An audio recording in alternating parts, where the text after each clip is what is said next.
Hi dears, welcome back to my channel. അപ്പോൾ എല്ലാവരും എൻ്റെ ചാനൽ സബ്സ്ക്രൈബ് ചെയ്ത് കാണുമെന്ന് പ്രതീക്ഷിക്കുന്നു. ഇന്ന് നമ്മൾ പഠിക്കാൻ പോകുന്നത് വാസ് ആൻഡ് വെയറിനെ കുറിച്ചാണ്. പാസ്റ്റിൽ ഒരു പ്രവൃത്തി നടന്നുകൊണ്ടിരിക്കുകയായിരുന്നു എന്ന് പറയാൻ നമ്മൾ ഉപയോഗിക്കുന്നത് വാസ് ആൻഡ് വെയർ. ഇതിൻ്റെ രണ്ടിൻ്റെയും മീനിങ് ആയിരുന്നു എന്നാണ്.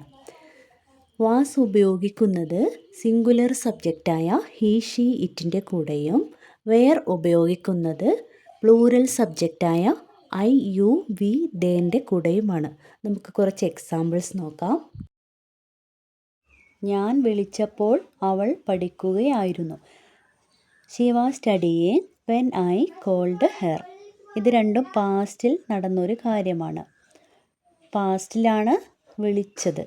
ആ പാസ്റ്റിൽ വിളിച്ച ആ സമയത്ത് അവൾ പഠിക്കുകയായിരുന്നു എന്നാണ് പറയുന്നത്. ഇവിടെ ഷീ സിംഗുലർ സബ്ജക്റ്റാണ്, അതുകൊണ്ട് ആയിരുന്നു എന്ന മീനിങ്ങിന് നമ്മൾ വാസാണ് ചേർക്കുന്നത്. വിളിച്ചപ്പോൾ പോൾ എന്ന മീനിങ് വരാൻ വേണ്ടിയാണ് ഐയുടെ മുന്നിൽ വെന്ന് വന്നത്. വിളിച്ചപ്പോൾ, കണ്ടപ്പോൾ, പോയപ്പോൾ, അതേപോലെ വരുമ്പോൾ, എഴുതുമ്പോൾ, പറയുമ്പോൾ, ഇങ്ങനെയൊക്കെ ബോൾ എന്ന മീനിങ് വരാൻ വേണ്ടിയും നമ്മൾ വെന്നാണ് യൂസ് ചെയ്യേണ്ടത്.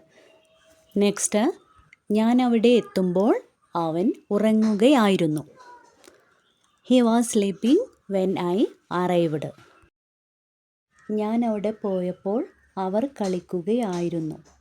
ദേ were playing when I went there. അച്ഛൻ വന്നപ്പോൾ ഞങ്ങൾ കളിക്കുകയായിരുന്നു. We were playing when my father came. ഞാൻ വീട്ടിലെത്തിയപ്പോൾ അമ്മ ഭക്ഷണം ഉണ്ടാക്കുകയായിരുന്നു. My mother was cooking when I reached home. അപ്പോൾ ഇന്നത്തെ വീഡിയോയിൽ പറഞ്ഞ കാര്യങ്ങൾ നിങ്ങൾ നോട്ട്സ് എഴുതി റെഗുലറായിട്ട് പ്രാക്ടീസ് ചെയ്യുക. വീഡിയോ ഇഷ്ടപ്പെടുകയാണെങ്കിൽ please subscribe, like and share. Thank you for watching my video. See you in the next video.